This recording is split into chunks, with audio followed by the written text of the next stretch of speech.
The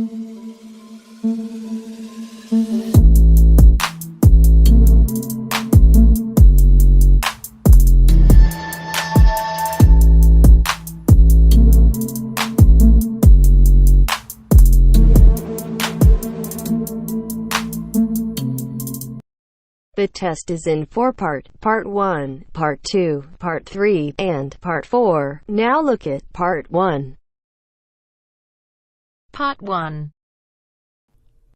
You will hear a conversation between a customer service representative and a customer who demands a full refund. First, you have some time to look at questions 1 to 4.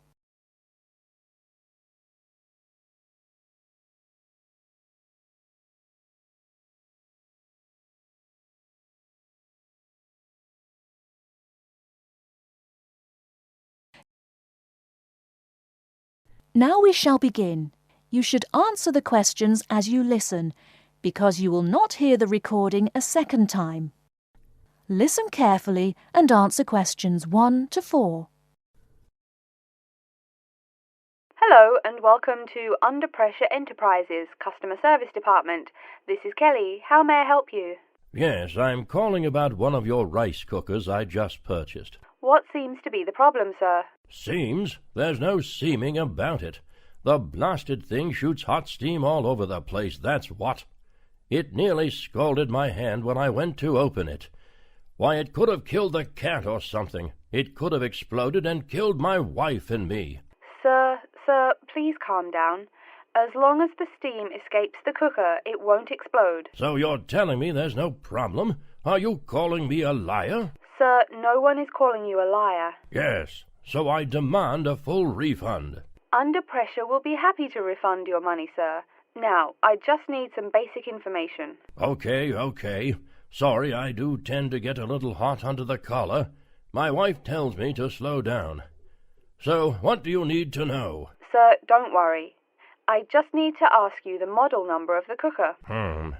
Where are my glasses? Here. Let's see. It's R242. R242. Okay. And how much did you pay for the product?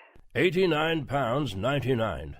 It was on sale, I guess I should tell you. Thank you, that's honest of you. Now, where did you buy the cooker? Which store and which branch? At that big Electric Life appliance store downtown. The city centre branch? That's the one. And you say the problem is that the steam escapes? Yes, it does. No problem, sir. If there's steam escaping, clearly the cooker is broken or defective. So we have an R242 cooker with an escaping steam problem. It was bought from Electric Life City Centre branch for $89.99. Is that correct? Yes, that is correct. Oh, I nearly forgot. When did you buy the cooker? Just as soon as my wife got the crazy idea she'll live longer if she stops eating good English food, roast beef and mash. No, all she says she wants is rice and vegetables and sauces you'd not soak your feet in. Before you hear the rest of the conversation, you have some time to look at questions 5 to 10.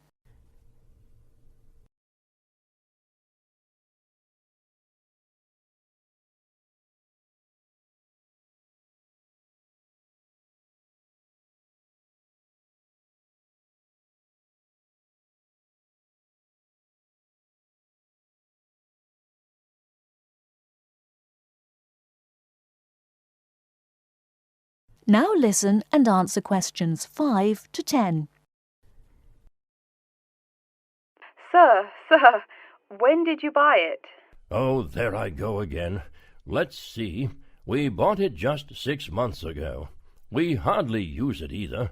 But 6 months? Is that too long? I mean, for the warranty? Very well. That's well within the warranty period. Now, what's your name and address? Name and address? What for? Sir, it is company policy. If you want your money, you must inform me. Money, you say? Oh, my name is Herbert Hewitt, and my address is 84 Park Road. Is that here in Coventry? Yes, the postal code is B0241DJ. but I don't think sending things in the mail is very secure or very efficient. I mean— Don't worry, Mr. Hewitt, don't worry. We can credit the money to your credit card. You do have one, don't you? Yes, that's how we paid for the cooker. Oh, yes. We still have the number on the computer. I only need to ask your card's expiry date. I'm afraid I never give that sort of information out. I mean, once you have that, anyone could go charging things and— Sir, I said your expiry date, not your card's password. Oh, yes. Foolish me. Of course, you didn't say password. Let's see. That will be April 2008. April 2008. Very well. Your card still has nearly 2 months left to go. We'll get that refund right to you, probably by 5 o'clock this evening. You had better. If I don't get my money— Wait. Yes, I know I'm losing my temper again. I really am sorry. I haven't had my medicine today. And, sir, just one more question for our records. How often do you go shopping at the city centre branch? Oh, well, it's hard to say. I suppose maybe once a month. But I can tell you this. If I don't get my refund, I'll never shop there again. Oh, I think it's time to start looking for another job.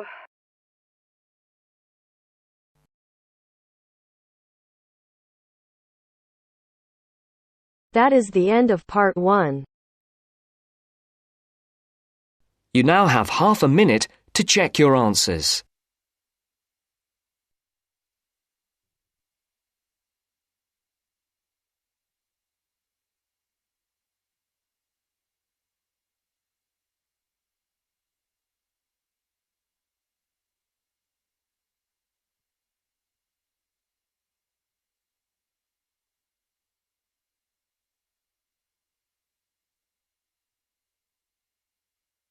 Now turns to part 2. Part 2. You'll hear an introduction about how to make a resume and apply for a job. First, you have some time to look at questions 11 to 17.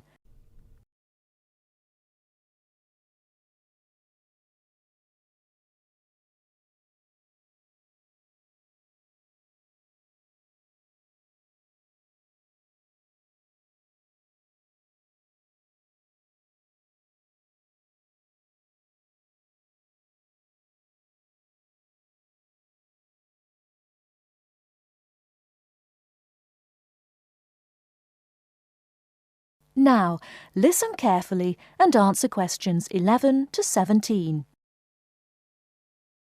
Welcome everyone to today's seminar on CV and interview skills. Remember, your CV is probably the most important document you will ever write. It opens the door to your career, and that job interview is probably the most important meeting you will ever attend. It's like stepping through that open door. So let's roll up our sleeves and get down to work, shall we? First of all, I cannot possibly tell you everything you need to know about writing a resume in the time we have. But let me tell you that there are dozens of great websites on the internet. These will give you all the suggestions you need. If you look at the paper I gave you, you will see a list of the dozen most popular sites. I can mention a couple of important points, however. One is that your CV or resume should not be too long. A page is about right. Why? HR departments do not have the time to read long documents. Too many people are sending too many CVs. After all, the economic crisis of 2008 is still very much alive. Everyone needs a job now. No matter how short you make that resume, though, you do not want to forget to tell HR how to contact your references. References are people who will give you a recommendation for a job. That's usually an ex-boss or a professor who knows you well. Do not use relatives.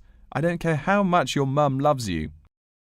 Also, when you send that CV, be sure to include a typed cover letter. A cover letter is a letter where you basically are asking for a job. It's like introducing yourself. Make it brief. The real information about you is on that CV of yours, and please make sure the letter is typed. It doesn't matter if your handwriting is beautiful or not. Companies only read typed letters. Another point about CVs is you should try to have an attractive layout. Maybe use different type fonts or colors to highlight information. Some people include a photo. You can find dozens of examples on the internet. Whatever layout you decide to use, however, avoid all spelling and grammar errors. I used to be an HR manager. If I saw a mistake, that CV went into the garbage. Something you write in a CV is a description of your skills and experiences in an interesting way. Mention training too. I mean, these are what get you hired. Do not just say, I have lots of experience, or I have many skills. Tell that boss what you did, for what company, and when. Better, tell him how well you did it. Don't just say, I sold houses. Say, I sold £2 million worth of houses in my first year. That is, say something to make the person reading excited and curious. Finally, speaking of CVs, it's sad, but some people actually forget to provide a contact number. That's pretty silly. You wrote a great CV, you have HR dying to meet you, and they don't know how. You forgot your phone number. Oh, sure, if you apply online, they have your email address, but you just showed them you're forgetful. Why are they going to want to talk to you after that?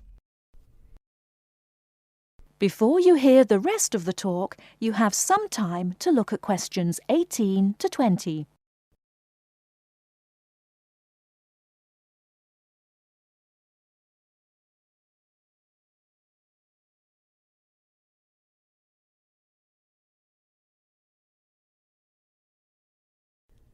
Now listen and answer questions 18 to 20. All right, moving on to the actual interview. I'll go over what you need to know by the end of it and what you can discuss and negotiate on later once it looks like you'll be offered the job. First, there's working hours. It's not that necessary to hammer out the hours off the bat, especially since it's easy to come off as lazy when the first thing you bring up is how much you're going to have to work. You can also find out more about possible promotions later on. It is important, however, to get a feel for how much you'll be paid. You should make sure the salary range is commensurate with what you're worth, and if you're not, you can move on to better opportunities. Being sure you're going to make what you want to live on is much more important than issues like your pension.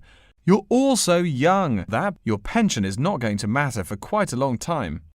You should find out about what skills you must know for the job and what they'll teach you. In addition, if the company will provide training, you should find out how long the training period is and whether it is paid. Beware of any jobs that want you to train for a long time without appropriate compensation. Speaking of compensation, find out about holidays as well. Do you get paid vacation time? Are you allowed to take personal days? Do you have to work on national holidays? Once you work out these main issues, you can move on later to details like the location and expected attire and whatnot. Wow, that's a lot of information. Let's take a break so you can think everything over and ask any questions you may have. Don't hesitate to come and see me if you need any clarification on all this stuff.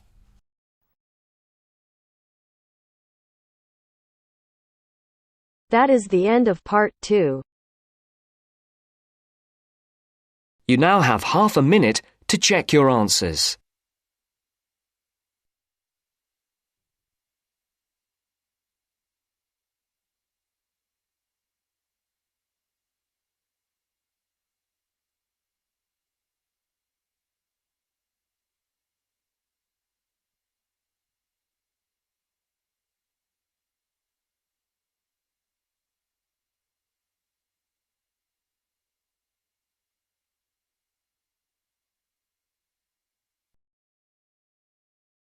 Now turns to part 3. Part 3. You will hear a man called Frank talking to Dr. Lindsay about what he should study if and when he returns for further classes. First, you have some time to look at questions 21 to 25.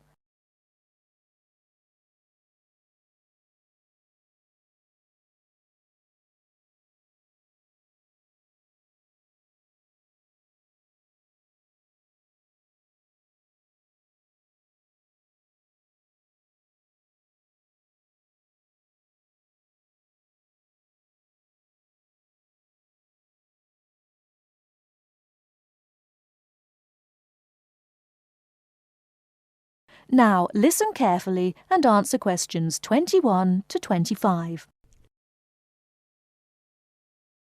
Hello, are you Dr. Lindsay, the returning students advisor? Yes, that's right. Are you Frank?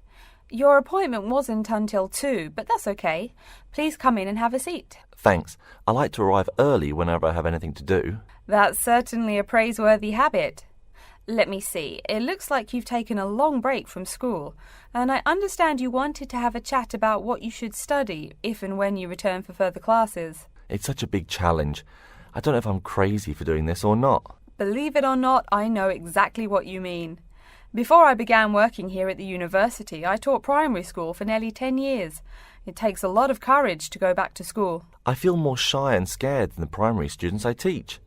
In the schools I taught, I found today's youngsters are very sure of themselves. In terms of intelligence, I have a lot to teach them, and the maturity level of much of my class leaves something to be desired. But in terms of confidence, wow, a lot more confident than I am now, that's for sure. Stop fretting. A brave man is a coward who refuses to run. Let's talk about your strong points. You seem an intelligent man. What is it you would like to study? You see, I've been teaching children for a few years, but I think I'm happier teaching adults. I think teaching students in middle school is much more satisfying because they end up being much more grateful for your work. If I may ask, what got you interested in teaching adults? A lot of things, I guess. I met my future wife back in my first year of college. She always complains that I was more interesting then. She says that now I talk like I'm 7 years old. That's probably from being with children all day. Again, I know just what you mean. My husband used to say the same thing about me when I taught kindergarten. Anything else? Well, yes. Fairly often now I run into former students and we talk. Some of them are getting close to being grown up. I guess I think more and more about how people develop over time. So I'm interested in the results of education, the final stages. I see. Well, coming back to the university can be both difficult and very rewarding. There are some problems unique to returning students, older students like yourself.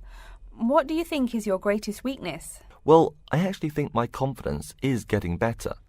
I'm definitely overcoming my introversion and starting to be much more comfortable in front of a class. To tell you the truth, I'm afraid I'm rather behind the times about many things. It's more difficult for me to chase after the popular things youngsters are fond of, such as iPhone, Twitter, if you name it. I think I understand. Before you hear the rest of the talk, you have some time to look at questions 26 to 30.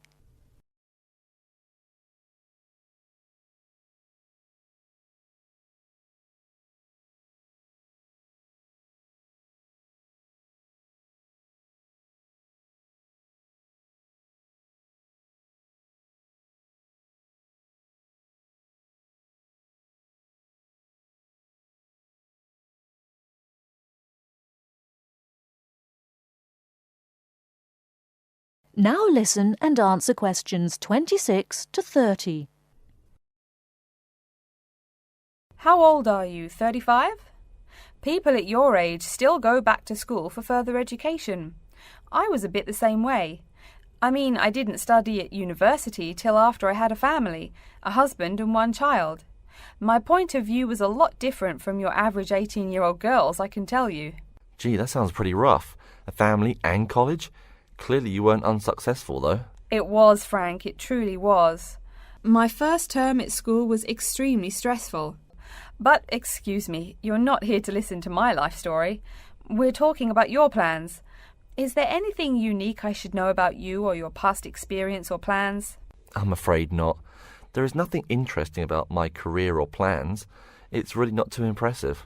Now, I forbid you to talk like that. This is your one life, and if you're not interested, why bother living it? Don't be so humble, Frank. Okay. My wife says I'm a wimp. Let's talk about your dreams a bit. You want to teach adults, you said. What would you like to teach them? Well, when I first came to college, I really liked languages and literature. A lot of people have told me that for practical reasons, it would be more rewarding to choose business management as my major. But I made up my mind to study liberal arts once I got the idea of going back to school. I must say it's refreshing to meet someone who knows there's more to an education than computers and finance. Let's have a look at the university course catalogue. Excuse me, Dr. Lindsay, before we do that, could I maybe ask you some questions about changes in university life? I think I need to discuss that so I know what to expect. Of course, I'm here to help you. The biggest thing to get used to is the change in technology. Professors present things on huge screens, many of which are interactive computerized whiteboards. You can write on them still and use them like a touchscreen. They're really handy. No more sloppy scribbled notes on the projector. Let's see, I doubt you'll be living in student housing, so I won't go into all the improvements there. Another major change that you'll enjoy is the plethora of resources available for students. As a student, you have 24-hour access to the gym and library privileges that include the use of school computers to scan, copy and print. And of course the media library, which contains movies from all genres and most of the movies listed on AFI's top 100 movies of all time. The dining facilities are also not what they used to be. They offer choices for all diets and you can expect a hot meal any time of day. Wow, things really have changed.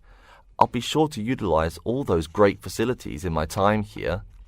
Thanks for all your help, Dr. Lindsay. I think that's all the questions I have for now.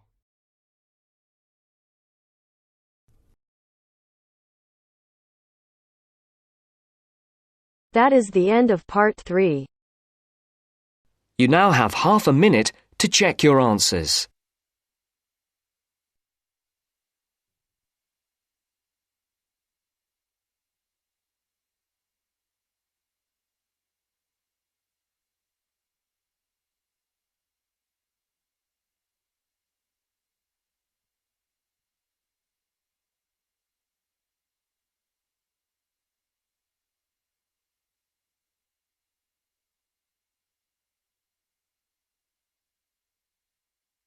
Now turns to part 4. Part 4. You will hear a lecture on environmental science. First, you have some time to look at questions 31 to 40.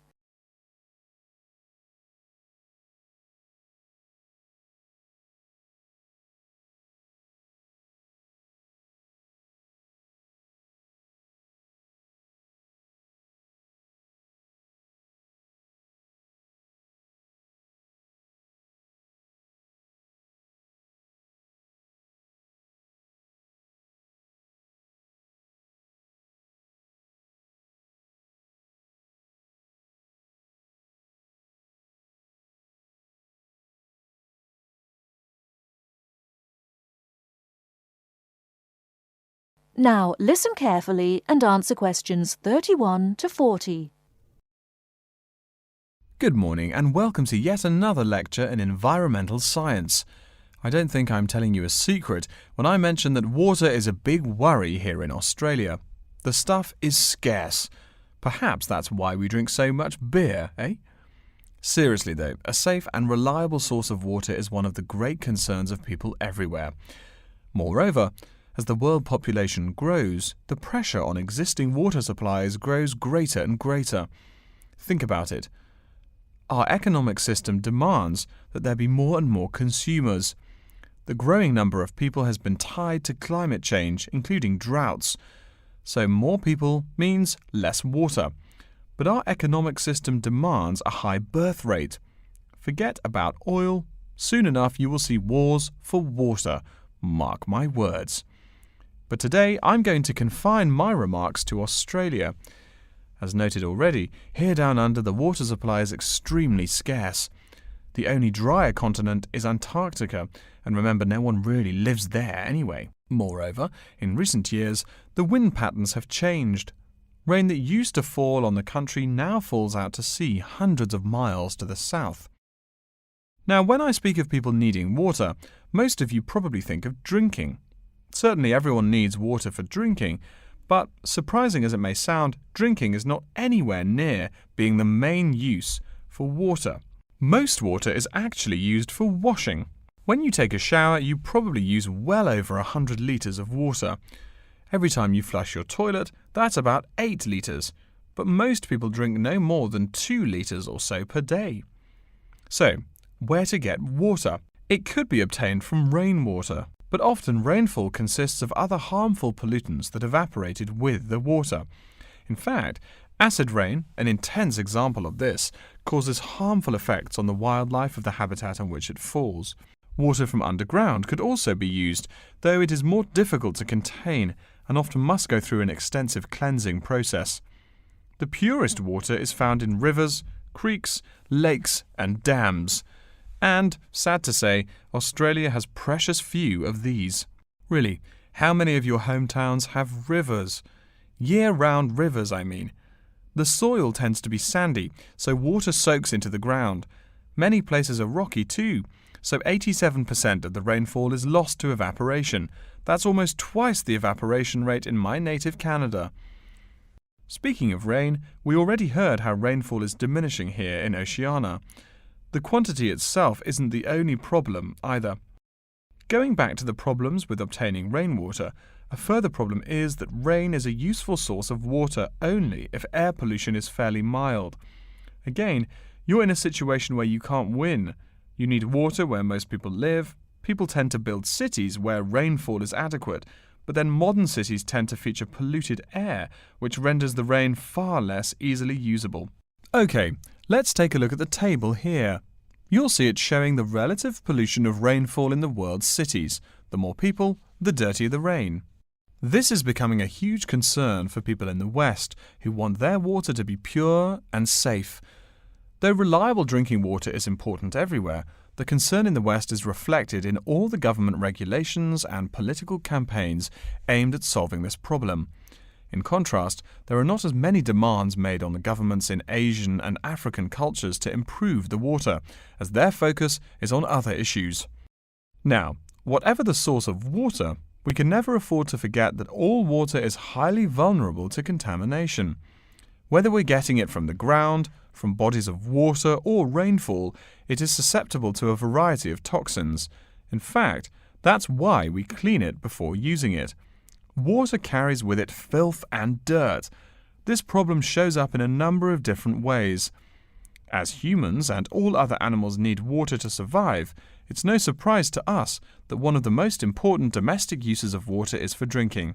Yet, if you have old-fashioned lead pipes, you may slowly be poisoning yourself by drinking that nice clear water. The industrial pollution, farm chemicals, and leaky landfills are well-known sources of contaminants as well. So what is being done to ensure we Australians a safe and steady supply of drinking water? There are a lot of initiatives that make admirable efforts to remedy this issue.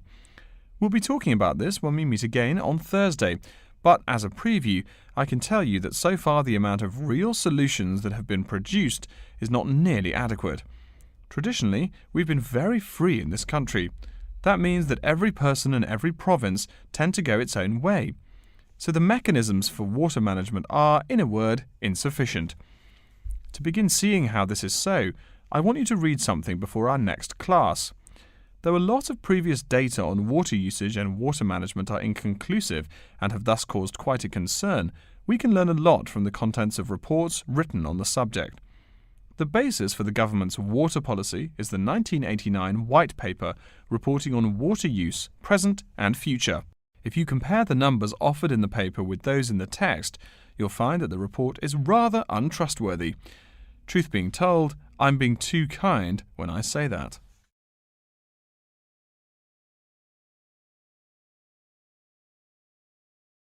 That is the end of part 4. You now have half a minute to check your answers.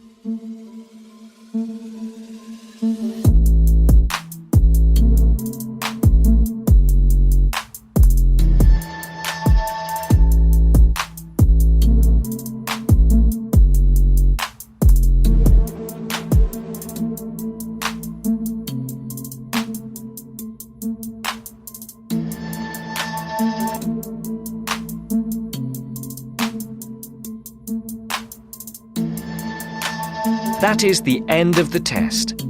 You now have 10 minutes to transfer your answers to your IELTS listening answer sheet.